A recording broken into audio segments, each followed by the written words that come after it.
উপজেলা নির্বাচন বর্জন করতে সারা দেশে লিফলেট বিতরণ করছে বিএনপি। দলটির নেতারা বলছেন, গণতন্ত্র প্রতিষ্ঠার জন্যই তাদের এই কর্মসূচি। এ বিষয়ে আওয়ামী লীগ সাধারণ সম্পাদক বলেছেন, ইস্যু না পেয়ে বিএনপি গণ অভ্যুত্থান বাদ দিয়ে এখন লিফলেট বিতরণে নেমেছে। ওয়ালটন ফ্রিজ কিনে অনেকের মতো আপনিও হয়ে যেতে পারেন মিলেনিয়াল। সেরা পণ্যের সেরা অফার। জাতীয় সংসদ নির্বাচনের মতো ষষ্ঠ উপজেলা নির্বাচনও বর্জন করেছে বিএনপি। জনগণকেও সেই পথে হাঁটার আহ্বান তাদের। ভোট না দেওয়ার আহ্বান জানিয়ে উপজেলা ঘুরে লিফলেট বিতরণ করছে বিএনপির নেতাকর্মীরা। লিফলেট বিলি করতে গিয়ে কোথাও কোথাও বাধা পান তারা। এই আন্দোলনের মধ্য দিয়ে আমরা সত্যিকার ভাবে আমাদের ভোটের অধিকার, গণতন্ত্র এবং মানবাধিকারকে প্রতিষ্ঠিত করাই আমাদের লক্ষ্য। ইলেকশন যে মুহূর্তে সে যাবে সেই মুহূর্তে সে বিএনপি কেউ না।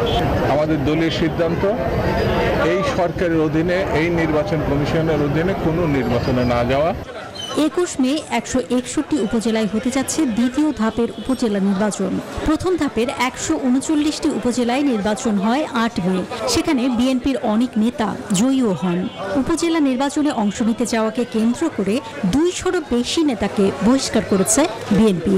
এ নিয়ে সাধারণ মানুষের রয়েছে মিশ্র প্রতিক্রিয়া। বিএনপির তর্জন গর্জন আমরা এগুলো মানব না। আমরা ভোট দানের দরকার, ভোট দেব।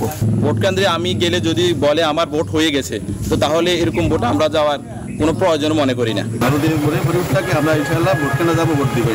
গণ অভ্যুত্থানের আন্দোলনে ব্যর্থ হয়ে বিএনপি এখন লিফলেট বিতরণে নেমেছে বলে মন্তব্য করেছেন আওয়ামী লীগ সাধারণ সম্পাদক ওবায়দুল কাদের। শনিবার রাজধানীর ধানমন্ডিতে আওয়ামী লীগ সভাপতির কার্যালয়ে এসব কথা বলেন তিনি।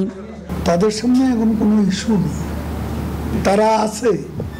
এটা বোঝানোর জন্য শেষ পর্যন্ত গণ অভ্যুত্থান থেকে লিফলেট বিতরণে আসতে হবে। জাতীয় নির্বাচনের আগে ও পরে ভোট বর্জন সহ বিভিন্ন ইস্যুতে জনমত করতে লিফলেট বিলি করেছে বিএনপি।